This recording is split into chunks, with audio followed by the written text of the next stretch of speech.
এই পৃথিবীর জমিনে যারা ইসলামপন্থী আছে এদেরকে যতই ঠেকিয়ে রাখার চেষ্টা করবে ওই জায়গায় বোম ফাটার মতো বাস্ট হবে, কারণ বাবার সন্তানের ক্ষমতা নাই ইসলামপন্থীদেরকে দামিয়ে রাখতে পারে। এজন্য আমি বলি, আমাদেরকে অনেকেই বলে হুজুর আপনাদের ভয় লাগে না, থামেন থামেন, না হলে বাঁচতে দিব না, না হলে আবার ঘরে থাকতে দিব না। আমি বলি ভাই 15 বছর 16 বছর এই হুমকি দিয়েও কিছু করতে পারে নাই, আপনারা আসার আগেই হুমকি দিচ্ছেন, কোনো লাভ হবে না। যদি হুমকি দেন হুমকি দিয়ে লাভ নাই, দরকার হলে এই মুহূর্তে 3.5 হাত মাটির নিচে দাফন করে দেন। কথা কন না কেন? সহ্য যদি না হয় ধরে 3.5 হাত মাটির নিচে দাফন করে দেন। আর যদি বেঁচে থাকি মনে করেন বৃক্ষরোপণ করার পরে যেমন গাছ হয়, আল্লাহর কসম করে বাংলার জমিনে 26-এর নির্বাচনে কোরআনের কারিমের আইন চালু হবে সংসদে, কারো বাবার সন্তানের ক্ষমতা নাই ঠেকায় রাখতে পারে। কারা কারা রাজি আছো মুসলমান হাত তুলে আল্লাহকে দেখাও। কই তাকবীর কই?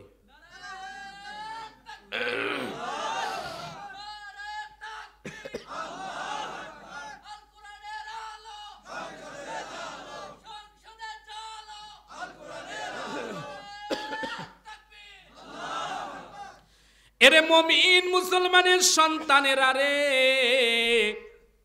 আবু জেহেল হাজারো বাধা দিয়ে কোরআনপন্থীদেরকে থামাতে পারে নাই। নমরুদ হাজারো বাধা দিয়ে ইব্রাহিমের সন্তানদেরকে থামাতে পারে নাই। ফেরাউন হাজারো বাধা দিয়ে মুসা নবীর অনুসারীদেরকে থামাতে, আমাদেরকেও যারা থামাতে চাই বলেন তো পারবে? এজরেকন পারবে? যত থামাতে চাইতেছে বর্তমানে এমন অবস্থা ওদের মাথা পর্যন্ত খারাপ হয়ে যাচ্ছে। আবু জেহেল চিন্তা করে হায় হায় কি হলো, যে কোনো কায়দায় থামানো লাগবে, কিন্তু থামানোর গতি যখন পায় না, দারুন নদওয়ার বৈঠকে আবার বসে গেছে কি করা যায়। একজন বলে আব্দুল্লাহর এতিম সন্তান নবী মুহাম্মদকে দেশ থেকে তাড়ায়া দেয়। বলে না না, যদি দেশ থেকে তাড়ায়া দেই এই পৃথিবীর জমিনে যে প্রান্তে আব্দুল্লাহর এতিম সন্তান যাবে, হুজুরেরা তো ঘরের ভিতরে বসে থাকে না, বরং জেলখানায় গেলে ওখানেও কালিমার দাওয়াত দিবে। আর একজন ডাক দিয়ে বলে না না, এই মুহূর্তে কি করা যায়, আব্দুল্লাহর এতিম সন্তান নবী মুহাম্মদকে তাহলে জেলখানার ভিতরে ঢুকায়া দেয়। বলেন না এটাও হবে না। বলে তাহলে মুহাম্মদকে হত্যা কর। বলেন তো আমার নবীকে কেউ হত্যা করতে চায়, আমার নবীকে কেউ জেলখানায় ঢোকাতে চায়, আমার নবীকে কেউ জেলখানায় থেকে বের করে দেশ থেকে তাড়িয়ে দিতে চায়, বুঝে থাকলে বলুন তো আপনার আমার কলিজার টুকরা নবীর কোনো অপরাধ আছে? জোরে কোন আছে? তার মানে অপরাধ একটা মাত্র, কারণ নবী কথা বলে কার? আল্লাহ নবীর মতো চরিত্রমান নবী যদি ভালো কথা বলার পরও শুধুমাত্র কোরআনের কথা বলার কারণে যদি বাড়িতে না থাকতে পারে, রাতের অন্ধকারে নবীর উপরে যদি অতর্কিত হামলা হয়, অত্যাচার হয়, আপনিও যদি নবীর কায়দায় কোরআনের দাওয়াত দেন, আপনার উপর অত্যাচার জুলুম আসবে। মুমিন তো কখনো মাথা নত করে না, হোক না সে বন্দি কারাগারে। মুমিন তো কখনো মাথা নত করে না, হোক না সে বন্দি কারাগারে। আল্লাহর ভালোবাসা যে পেয়েছে, রুখবে বলো তারে কেমন করে। মুমিন তো কখনো মাথা নত করে না, হোক না সে বন্দি কারাগারে, হোক না সে বন্দি কারাগারে। লিল্লাহি তাকবীর। আল্লাহ রাব্বুল আলামিন বলেন লা ইন শাকারতুম লাযীদান্নাকুম ওয়া লা ইন কাফারতুম ইন্না আযাবি লাশাদীদ। আল্লাহ রাব্বুল আলামিন পবিত্র কোরআনে কারিমা সূরা ইব্রাহিম 14 নম্বর সূরা 13 নম্বর পারার 7 নম্বর আয়াতে কারিমা থেকে শোনাচ্ছি।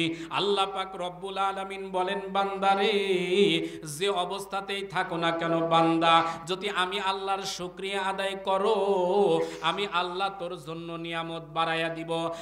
আর যদি আমার দেওয়া নিয়ামত পাওয়ার পর আমার যদি শুকরিয়া আদায় না করো, দুনিয়াতে লাঞ্ছিত হবে, অপমানিত হবে। কঠিন হাসরের ময়দানে আল্লাহর সামনে আপনি আমি যেদিন দাঁড়াবো, ওই দিন লাঞ্ছিত হওয়া লাগবে। বুঝে থাকলে বলুন তো, যে অবস্থাতেই থাকি না কেন প্রশংসা হবে কার? এ জবান খুলে বলুন কার? তাহলে আজকের মাহফিলে যারা এসেছি বসেছি, আপনাদের কাছে আমি জানতে চাই, এ কোরআনের মাহফিলে বসলে লাভ না লস? জোরে কোন লাভ না লস? এই সাইডে যারা আছেন আপনাদের কাছে লাভ, আর এই সাইডের কাছে লস। জি জি জি, কোরআন শুনলে লাভ না লস? তাহলে জবানটা খুলে বলেন তো আল্লাহু আকবার। কি লাভ? আল্লাহ পাক বলতেছেন, وَإِذَا قُرِئَ الْقُرْآنُ فَاسْتَمِعُوا لَهُ وَأَنصِتُوا لَعَلَّكُمْ تُرْحَمُونَ। আর একটু জোরে বলা যাবে আল্লাহু আকবার? আল্লাহ রাব্বুল আলামিন বলেন, বান্দারে যখন তোমার সামনে কোরআন থেকে তেলাওয়াত করা হয়, যখন তোমার সামনে কোরআন থেকে তাফসীর করে করে শোনানো হয়, এ বান্দা ওই কোরআনে কারিমা শোনার সময়টা তোমার যদি এমন হয়, কোরআনটা শুনবা যখন তোমার কন্ডিশন হলো, 1 নাম্বার চুপ করে কোরআনে কারিমা তেলাওয়াত করা শুনবা, 2 নাম্বার আলোচনাগুলো হৃদয়ে ধারণ করবা। আর যদি বান্দা তুমি মনের ভিতরে এই কল্পনা জল্পনা একটা বারের জন্য নিয়ে আসতে পারো, আমি কোরআন থেকে যা পড়েছি যা শুনেছি এগুলো বাস্তব জীবনে আমল করব, আল্লাহ বলেন বান্দা যতক্ষণ কোরআন শোনার মাহফিলে বসে থাকবা, ওয়ানাসালাত আলাইহিমুস সাকিনা, ততক্ষণ পর্যন্ত আমি আসমান জমিনের মালিক তোমাদের উপরে বৃষ্টি ধারার মতো রহমত নাজিল করে দিব। তার মানে আজকের মাহফিলে যারা বসেছি, বিশ্বাস করেন এই মাহফিলটা আর দুনিয়ার কোনো সাধারণ প্রোগ্রাম নাই, দুনিয়ার কোনো মাহফিল নাই, এই মুহূর্তে জান্নাতের একটা বাগান হয়ে গেছে। আজকের মাহফিল যে জান্নাতের বাগান, এটা কি আপনাদের বিশ্বাস হয়? বিশ্বাস হয়? আচ্ছা, বিশ্বাস কাদের কাদের হয় না একটু হাত তোলেন তো। সবার বিশ্বাস হয়? আচ্ছা, এই মাহফিলটা যে জান্নাতের বাগান, এটা আলেম ওলামার মুখে শুনেছেন, কোনোদিন কি দেখেছেন? কথা বলতে হবে। দেখেছেন? আমি আপনাদেরকে আজকে চাক্ষুষ দেখাবো যে আজকের মাহফিলটা জান্নাতের বাগান হয়ে গেছে। এটা কি শুনতে চান না দেখতে চান? কেউ যদি দেখতে পারে, শোনার দরকার আছে? তাহলে আমি আপনাদেরকে দেখাবো যে আজকের মাহফিলটা জান্নাতের বাগান হয়ে গেছে। এটা দেখতে হলে আমাকে 1 থেকে 1.5 ঘন্টা সময় দেওয়া লাগবে। এতটুকু সুযোগ কি আপনাদের হাতে আছে? আমি তো চেয়েছিলাম যে 10টাতে উঠি, কমপক্ষে 2 থেকে 2.5 ঘন্টা কথা বলবো, অনেক দূর থেকে এসেছি, কিন্তু এখন তো অলরেডি 11টা বেজে গেছে, 1.5 ঘন্টা সময় আমার লাগতে পারে। এতটুকু সময় কি আপনাদের হাতে আছে? কারা কারা চলে যাবেন একটু হাত তোলেন তো দেখি। আপনাদের অ্যাক্টিভিটিস খুব ভালো লাগলো। কারা কারা থাকবেন এবার দুটি হাত তুলে আল্লাহকে দেখান তো। মাশাআল্লাহ।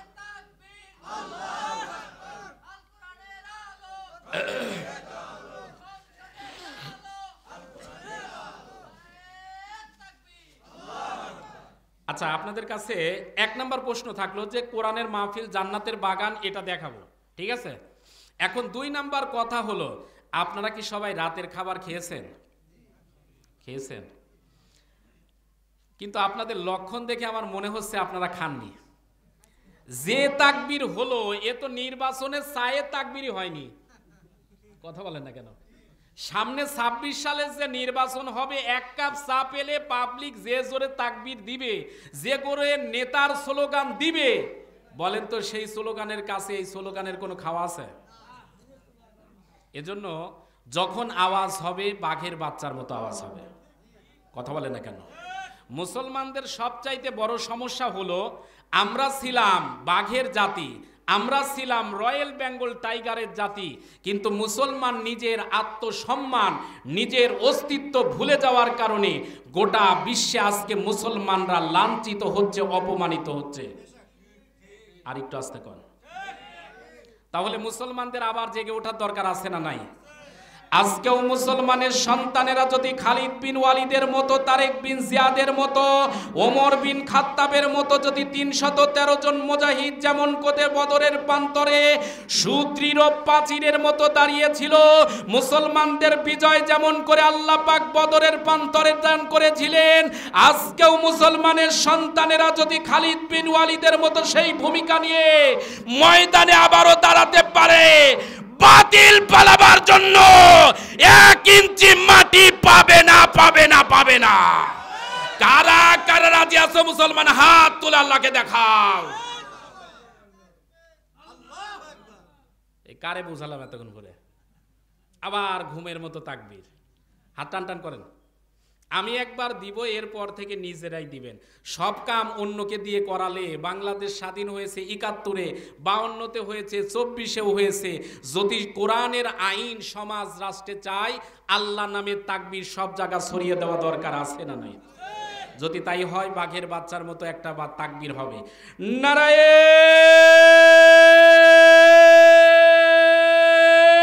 তাকবীর, নারায়ে তাকবীর, আল কোরআনের আলো, আল হাদিসের আলো, লিল্লাহে তাকবীর। বিপ্লব মানে জীবন দেওয়া, বসে থাকা নয়, সে কোনো দিন আসবে না রে, করো যদি ভয়। বিপ্লব মানে জীবন দেওয়া, বসে থাকা নয়, সে কোনো দিন আসবে না রে, করো যদি ভয়। আসবে বিজয় রক্ত আর জীবনের বিনিময়, আসবে বিজয় রক্ত আর জীবনের বিনিময়। বিপ্লব মানে জীবন দেওয়া, বসে থাকা নয়, সে কোনো দিন আসবে না রে, করো যদি ভয়। বিপ্লব মানে, বলেন বলেন, বিপ্লব মানে জীবন দেওয়া, বসে থাকা নয়, সে কোনো দিন আসবে না রে, করো যদি ভয়। লড়াইয়ের ওই ময়দানেতে যেতে তোমাকে হবে, প্রয়োজনে সব রক্তটুকু জমিনেই ঢেলে দিবে। তবুও তোমায় লড়তেই হবে, করিবে না কোনো ভয়, তবুও তোমায় লড়তেই হবে, মানিবে না পরাজয়। বিপ্লব মানে জীবন দেওয়া, বসে থাকা নয়, সে কোনো দিন আসবে না রে, করো যদি ভয়। লিল্লাহে তাকবীর, নারায়ে তাকবীর, আল কোরআনের আলো, নারায়ে তাকবীর। আল্লাহ রাব্বুল আলামিন বলেন, ওয়ালা তাহিনু ওয়ালা তাহসানু ওয়া আনতুমুল আ'লাউনা ইন কুনতুম মুমিনিন। আল্লাহ রাব্বুল আলামিন পবিত্র কোরআনে কারিমা সূরা ইমরান 3 নাম্বার সূরা 4 নাম্বার পারার 139 নাম্বার আয়াতে কারিমার ভিতরে আল্লাহ পাক বলেন, হতাশ হয়ো না, ভেঙে পড়ো না রে বান্দা, নিরাশ হয়ো না। আমাদের ভিতরেও হতাশা আছে না নাই? এ জোরে কোন আছে না নাই? আজকের মাহফিল দিয়েই বোঝাই অনেকেই হতাশাগ্রস্ত হয়ে পড়েছে। আজকের মাহফিলে লোক কম হলো, আজকের মাহফিলে কি হলো? কিন্তু লোক দিয়ে মুসলিমদের বিজয় হয় না, বরং বিজয় দান করেন কে? এ জোরে বলুন, জবান করে বিজয় দান করেন কে? আল্লাহ বলেন হতাশ হও না, ভেঙে পড়ো না, চিন্তার সাগরে হাবুডুবু খেও না রে বান্দা। বান্দা তুমি যদি মুমিন হও, আমি আল্লাহ কথা দিলাম তোমাদের বিজয় আমি আল্লাহ দান করে দিব। তার মানে বিজয় হওয়ার জন্য লোক সংখ্যা বড় কথা নয়। আল্লাহ বলেন তাকওয়াবান মুসলিম হওয়া লাগবে। সুবহানাল্লাহ বলবেন না? এই আয়াতটা কখন নাজিল হয়? সংক্ষিপ্ত পরিসরে, যেহেতু রাত অনেক হয়ে গেছে, সংক্ষিপ্ত শানে নজরুল হলো এই আয়াতে কারিমা নাজিল হয় বিশ্ব নবী আমার উহুদের ময়দানে যুদ্ধ থেকে, যখন নবীজির দান মুবারক শহীদ হয়ে গেছে, মাথার হেলমেট ভেঙে মাথার ভিতরে যখন রক্তক্ষরণ হয়েছে, সাহাবীদের এমন কোনো ঘর ছিল না যে ঘরে কান্নার রোল পর্যন্ত পড়েনি। যখন সাহাবীরা কেঁদে কেঁদে পাগল হয়ে যাচ্ছে, নবী যখন হতাশাগ্রস্ত হয়ে যাচ্ছে, ওই সময় আল্লাহ পাক এই আয়াতে কারিমা নাজিল করে সাহাবী সহ নিরস্তর মুসলিম সহ নবীজিকে আমার আল্লাহ আশ্বাস দিলেন, নবী হতাশার কোনো কারণ নাই, ভয়ের কোনো কারণ নাই, আমি আল্লাহ আপনাদের সাথে আছি, বিজয় আমি আল্লাহ দান করে দিব। তাহলে আল্লাহ যদি নবীজির সাথে থাকে, সাহাবীদের সাথে থাকে, আমাদের সাথে যদি আল্লাহ থাকে, বলেন তো ভয় পাওয়ার কোনো কারণ আছে? জোরে কোন আছে? আল্লাহ রাব্বুল আলামিন বলেন আলা ইন্না আউলিয়া আল্লাহি লা খাউফুন আলাইহিম ওয়ালা হুম ইয়াহজানুন। আল্লাহ রাব্বুল আলামিন বলেন সাবধান, এই পৃথিবীর জমিনে যারা আমার বন্ধু হবে এদের কোনো ভয় নাই, চিন্তাও নাই। যখন কঠিন হাসরের ময়দানে আমার বন্ধু যখন দাঁড়িয়ে যাবে, ওই বন্ধুদের বন্ধু হওয়ার কারণে আমি আল্লাহ তাদেরও মাফ করে দিব। আল্লাহ পাক অপর জায়গায় বলেন ওয়া কানা হাক্কান আলাইনা নাসরুল মুমিনিন। আর একটু জোরে বলেন তো আল্লাহু আকবার। তার মানে মুসলমানদের বিজয় দান করবেন কে? আল্লাহ পাক রব্বুল আলামিন আবার জিজ্ঞাসা করেন, আবার জানিয়ে দেন বান্দারে টেনশনের কারণ নাই, আমি আল্লাহ তোদের সাথে আছি। আমার আল্লাহ যদি কারো সাথে থাকে, বলেন তো ভয় আছে, পেরেশানি আছে, টেনশন আছে? আল্লাহ পাক বলেন, আল্লাহ রাব্বুল আলামিন বলেন আলা ইন্না হিজবাল্লাহি হুমুল মুফলিহুন। আল্লাহ রাব্বুল আলামিন পবিত্র কোরআনে কারিমার সূরা মুজাদালা 58 নম্বর সূরা 28 নম্বর পারার 22 নম্বর আয়াতে কারিমার ভিতরে আল্লাহ পাক নিজেই বলেন, এই পৃথিবীর জমিনে যারা আমার দলের কর্মী হবে, আমার দলের যারা মানুষ হবে, এদের কোনো চিন্তা নাই, এদের কোনো পেরেশানি নাই। আমি আল্লাহ কথা দিলাম, যুগে যুগে যেমন করে আমি মুসলিমদেরকে বিজয় দিয়েছি, আমার নবীকে যেমন বিজয় দিয়েছি, যারা আমার দলের কর্মী হবে আমি আল্লাহ তাদেরও বিজয় দিব। বলেন তো যদি আমার আল্লাহ যদি আমাদের সাথে থাকে আর কোনো ভয় আছে? জোরে কোন আছে? যারা কথা বলতেছেন আপনাদের ভয় আছে, চিন্তা আছে? এরে মুমিন মুসলমানের সন্তানেরা, শুন মূল আলোচনার দিকে চলে যাই, ভূমিকার সময় নাই, যেহেতু রাত অনেক গভীর হয়ে গেছে।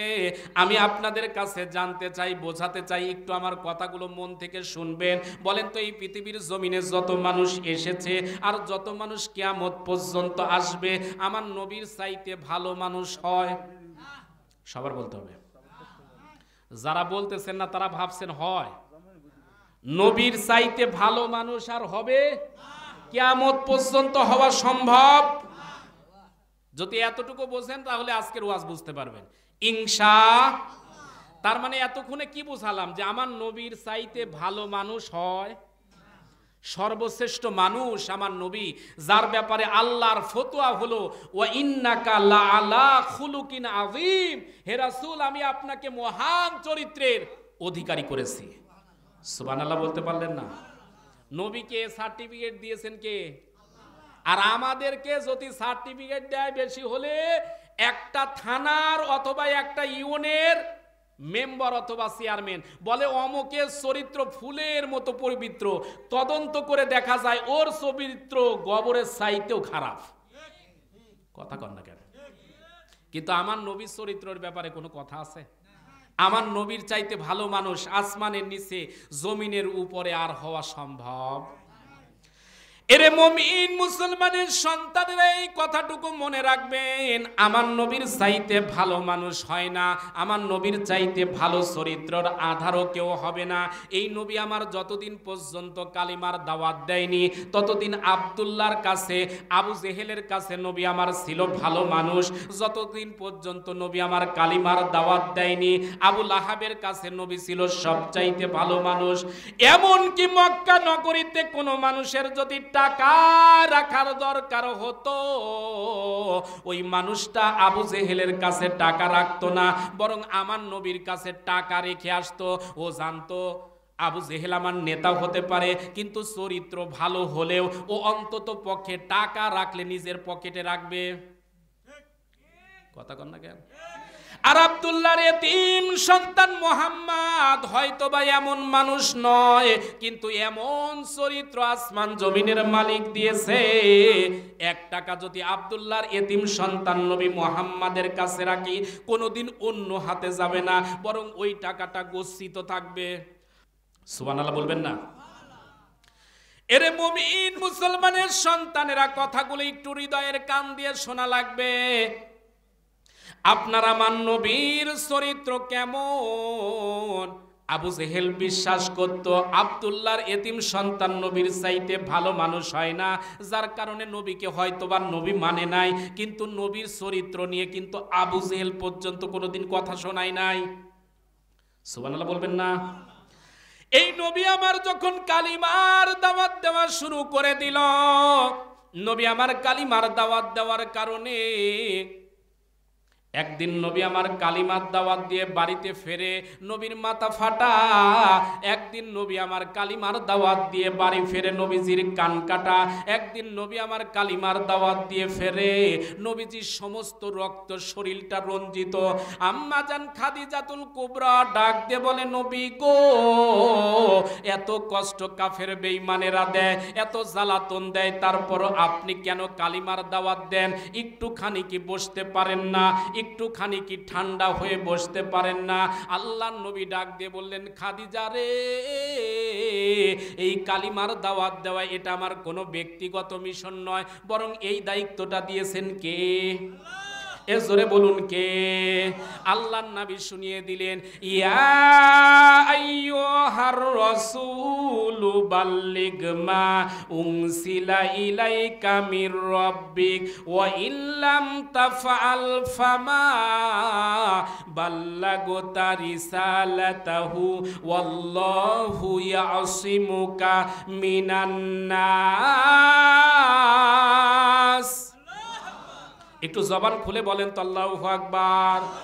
আল্লাহ রাব্বুল আলামিন পবিত্র কোরআনে কারিমা সূরা মাইদা 5 নাম্বার সূরা 6 নাম্বার পারার 67 নাম্বার আয়াতে কারিমা থেকে শোনাচ্ছি। আল্লাহ পাক রব্বুল আলামিনের নবী কোরআন থেকে শুনিয়ে দিলেন, খাদিজারে শোনো, ইয়া আইয়ুহার রাসূল, হে রাসূল, বাল্লিগ, আপনি তাবলীগ করুন, মা উনসিলা ইলাইকা মির রাব্বিক, এই কোরআন থেকে তাবলীগ করুন, মা উনসিলা ইলাইকা মির রাব্বিক, আপনার প্রতিপালক যে কোরআন নাজিল করেছে। বিশ্বাস না হলে বিশ্বাস করে বলুন তো, নবীর প্রতি যে কিতাবটা নাজিল হয়েছে ওই কিতাবটার নাম কি? সবার বলতে হবে, কোনো সন্দেহ আছে? আল্লাহ নবী খাদিজাকে ডাক দিয়ে বলে, খাদিজা রে, আল্লাহ পাক রব্বুল আলামিন ডাক দিয়ে বলে, নবী গো, এই পৃথিবীর জমিনে তাবলীগ যদি করা লাগে, কোরআন থেকে যদি কথা শোনাতে হয়, অন্য কোনো কিতাব দিয়ে চলবে না, অন্য কোনো ভাষ্য দিয়ে হবে না, অন্য কোনো কথা বললেও বিশ্বাস করা যাবে না। কারণ আল্লাহ পাক আমি একটা কিতাব দিয়েছি। জবান খুলে বলুন তো, এই কিতাবটার নাম কি? সবার বলতে হবে, কিতাবের নাম কি? তার মানে কথা বলতে হলে আল্লাহর কোরআন থেকে কথা বলতে হবে। কিন্তু আমরা দেখেছি এই স্বাধীনতার পর থেকে 54 বছরে আমরা দেখেছি বাবার কথা চলেছে কোনো অসুবিধা নাই, স্বামীর কথা চলেছে কোনো সমস্যা নাই, আমরা দেখেছি চাচার কথা চলেছে কোনো ঝামেলা নাই, কিন্তু আল্লাহর কোরআনের কথা শুনলেই কিছু মানুষের চুলকানি শুরু হয়ে যায়। কারণটা কি? কারণ একটাই, আল্লাহর কোরআন যদি প্রতিষ্ঠিত হয়ে যায়, কিছু মানুষ ভয় পাওয়া শুরু হয়ে গেছে যে আমরা যে চুরি করি, আমরা যে ডাকাতি করি, আমরা যে লুচ্চাগিরি করি, আমরা যে লম্পটগিরি করি, এদের চুরি করে খাওয়া বন্ধ হয়ে যাবে। কিন্তু এ কোরআন নাজিল করেছেন কে? আমাকে আপনাকে বানিয়েছেন কে? যদি আল্লাহ আপনাকে আমাকে বানিয়ে থাকে, সেই আল্লাহই কোরআন দিয়েছে, আপনি আমি যদি সেই কোরআনের কথাগুলো যদি মেনে নিতে পারি, আপনি নিশ্চিত থাকেন মৃত্যুর আগেই দুনিয়াটা একটা জান্নাতের অংশ হয়ে যাবে। এরকম একটা পরিবেশ আমরা চাই কি চাই না? কিন্তু আমাদের এই পরিবেশটা আজকে অনেকেই মেনে নিতে পারছে না। আমরা কোরআনের হক কথাগুলো যখন বলি, অনেকেই মনে করে এই হুজুর রাজনীতি শুরু করছে। আচ্ছা, আমি এত দূর থেকে এসে আপনাদের এলাকায় কি নির্বাচন করতে আসব? তাহলে আপনি ভয় পাচ্ছেন কেন যে আমি কি বলবো?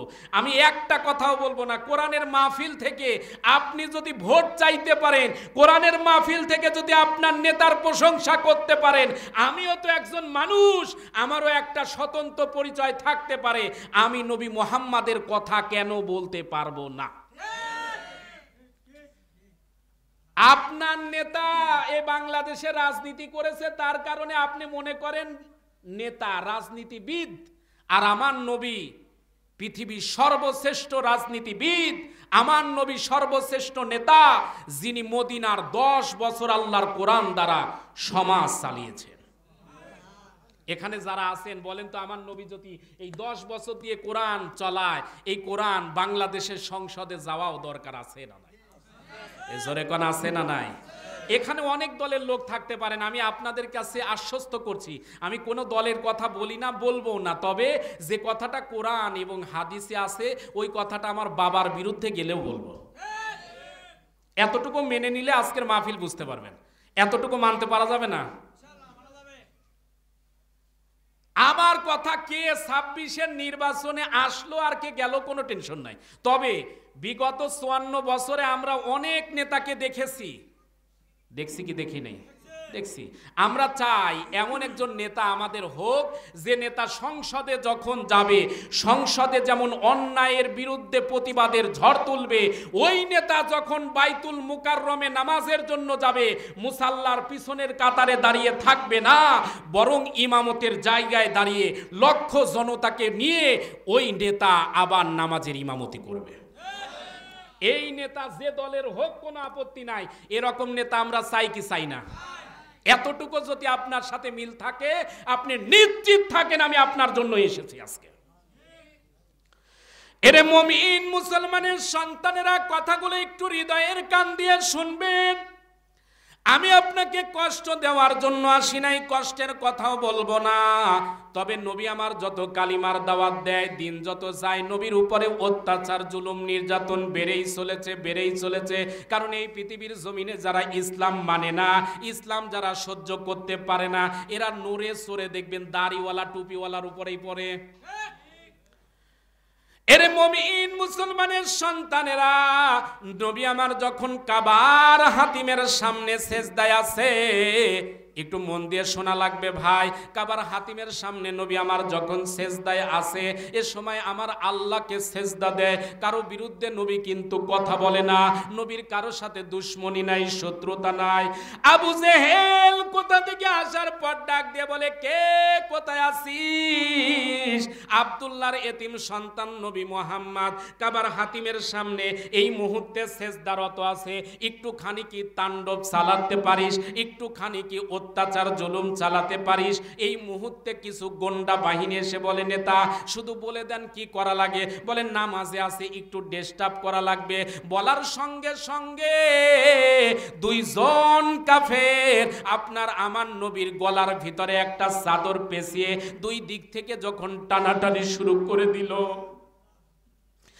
আল্লাহ নবীর চরিত্রে আগেই বলেছি, কোন চরিত্রের ভিতরে কালিমা নাই, নবীর চরিত্রের ভিতরে কোন অংশের ভিতরে দোষ নাই।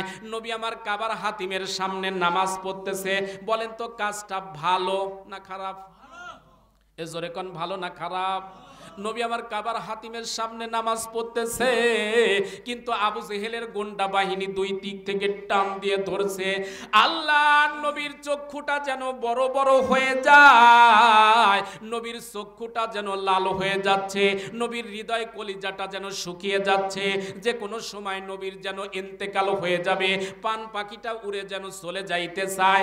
এমন সময় একজন আর একজনকে ডাক দিয়ে বলে, কি করতেছি কি করতেছি? বলে দুইজন মিলে নবীকে মারতেছি। বলে এই মানুষটার দোষ কি? বলে জানি না, শুধুমাত্র কেন করি? বলে নেতা বলেছে এই জন্যই করি। কথা কন না কেন? আমাদের সমাজে কিছু মানুষ আছে দেখবেন কোনো দোষ নাই, কোনো অপরাধ নাই, শুধু নেতা বলেছে অমুক খারাপ, এই জন্য দেখবেন ওর সাথে ওর আতাত চলতেছে, খুব মারামারির অবস্থা। আজকে একজন বক্তব্য ফেসবুকে শুনলাম, নেতা বলতেছে আপনি কি ঘরেতে ঘুমাতে চান? আপনি কোন এলাকায় থাকেন আমি জানি, বিগত 15 বছর যেমন থাকতে পারেন নাই, আবার যদি আমাদের বিরুদ্ধে লাগেন, আমাদের বিরুদ্ধে যদি কথা বলেন, তাহলে আবার কিন্তু বাড়িতে ঘুমাতে দিব না। লক্ষণ ভালো না খারাপ? এজোরে কোন ভালো না খারাপ? নির্বাচিত হওয়ার আগে আমাদেরকে ধুমকি দেওয়া অনেকে শুরু করে দিছে, কিন্তু বলেন তো ক্ষমতার মালিক কে? এ জোরে কোন মালিক কে? ওই আল্লাহ আছে না?